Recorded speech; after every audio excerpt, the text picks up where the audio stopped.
kwambara neza bikugaragaza neza. Igisubizo ni Supreme Shop, duherereye Nyamirambo ahazwi nko kwa Mutwe.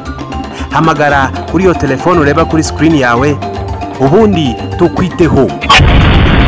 Reka mbatembereze i Nairobi muri Kenya. Ngendi Alani Claude mukurikiye Kigali Paradi.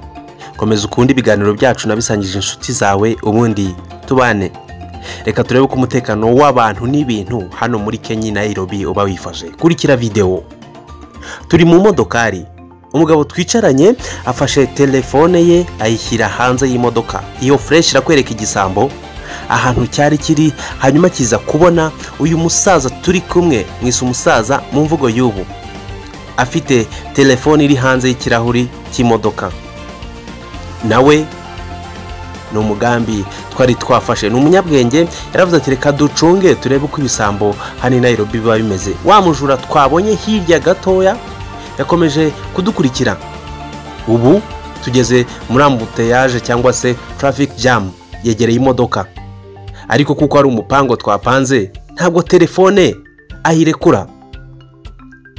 Uyu musaza turi kumwe nakomeje kubivuga, ni umusaza mu mvugo z'ubu, ni umujene. Twari muri picnic twitemberera aha i Nairobi, mu modoka twarimo tuganira tunaseka. Imbere yacu hateretse agakamera kariho gafata ibijyambere byose, nawe ndebera. None ikintu cyadutangaje ni ukuntu umuntu aba afite tentative zo kukwiba yahindukira agahura n'abandi bantu bakikomereza ubuzima. Ngubwo ubuzima bw'i Nairobi. Uwo mugabo murabibona, nta no kubaza uti yewe bite bimeze gute, oya, ni mind your business.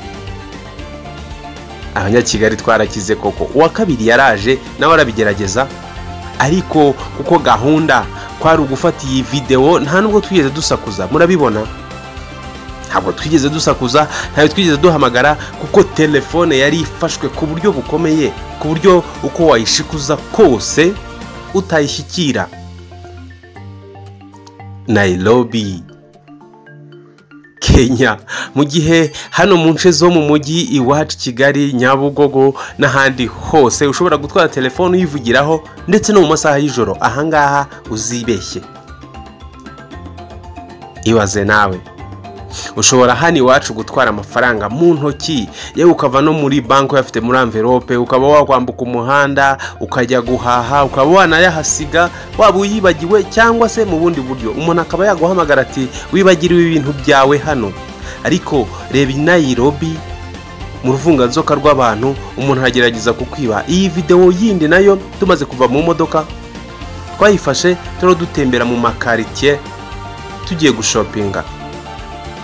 Kurikirana uriya muntu twakweretse muri video afite telefone ku mufuka we. Ikibabaje nyine ni uruhererekane rw'abantu baba bagenda bashoreranye, banareba ko ubari imbere cyangwa se uri hagati afite umugambi w'ubugizi bwa nabi bwo kwangiza, ariko ntihagire ukoma. Wa muntu turamufite kuri kamera zacu, nguriya telefone iri mu mufuka we. Ibisambo byamubonye biramukurikiye. Urabibona neza, uyu mugabo uri inyuma ye wambaye umupira w'umukara afite gahunda yo kumwiba. Urabona bisi zirahagaze, abantu ni benshi, ibisambo ni byinshi. Byabaye ngombwa ko wa muzungu twari kumwe amuhindukiza akamubwira ati what are you doing man, ibintu uri gukora sibyo. Twasubiye muri bisi twerekeza ahandi hantu, yicara iruhande, hanyuma nanjye mfata kamera ku rundi ruhande, tureba imyitwarire y'abaturage ba Nairobi hejuru y'ibintu by'abandi. Yaziritse telefone umugozi, hanyuma ajya ku ruhande rwa bisi. Ubujura i Nairobi ni akazi nkakandi. Uramutse uhagenda cyangwa se wakora business, biragusaba kwitwararika ku rwego rwo hejuru, kuko ibi twigira by'abanyakigali, gutwara telefone mu mufuka, kugenda uyivugiraho hirya no hino mu masaha y'ijoro kuba ufite amafaranga, ibyo ntibihaba. Nta muntu wo gucyaha undi. Iyo ni Nairobi. Bye.